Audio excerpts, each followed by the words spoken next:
Alright, so we're moving on to the further adventures of Indiana Jones. We're going to talk about the first two issues today, which are sort of an arc called The Icons of Ikemenin? I don't know how to pronounce that.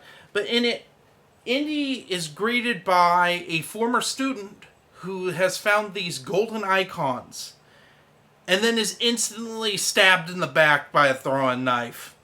I mean, it's like instantaneous, and Marcus is like, oh my god! Indy's like, hang on. I just whipped a cigarette out of another student's mouth. I'm gonna go on an adventure while you clean up this mess with the police. Which is really funny.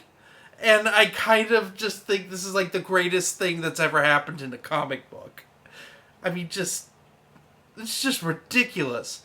So he meets up with this student's sister, who is looking for the icons, and they are both she and Indy are captured by Solomon Black, who looks like a race-swapped Kingpin. I kind of like his design. He's interesting, but he doesn't have a lot to do with these two issues. Well, anyway, Indy and this chick end up finding the icons, and they are literally people that were dipped in liquid gold. You know, like a crown for a king from Game of Thrones? Yeah, but the whole body. It's nasty. I love it. You know, I love the gross. Speaking of gross, I got my nasty Jackie boy on the ground here just rolling around like a nasty boy. Anyway, so I wanted to bring up these first two issues because they're interesting. The main team that were going to work on these issues, they had kind of a falling out with editorial, and they both left. Yeah, the main artist and main scripter, yeah, they pieced out. The scripter after issue 1, which is why issues 1 and 2 are very different in how they're laid out.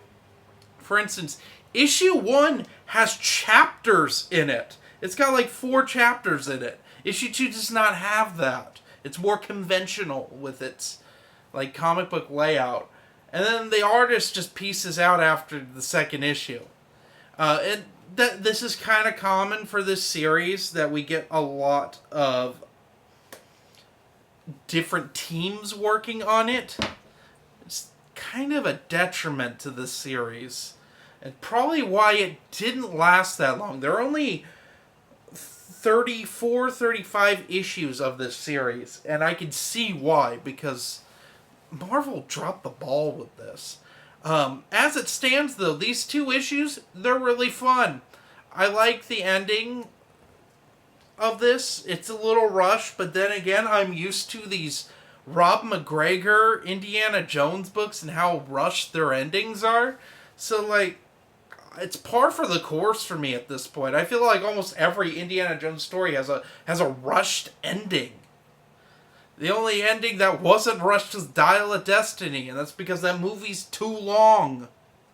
So, yeah, I'm for it. I really like these two issues. And we do get a little cliffhanger at the end of issue 2, but it's going to lead to a different adventure. So, anyway. Also, time frame wise, this is probably like right after Raiders of the Lost Ark. Because I think all of these Further Adventures comics happen in 1936, which is kind of wild if you think about it.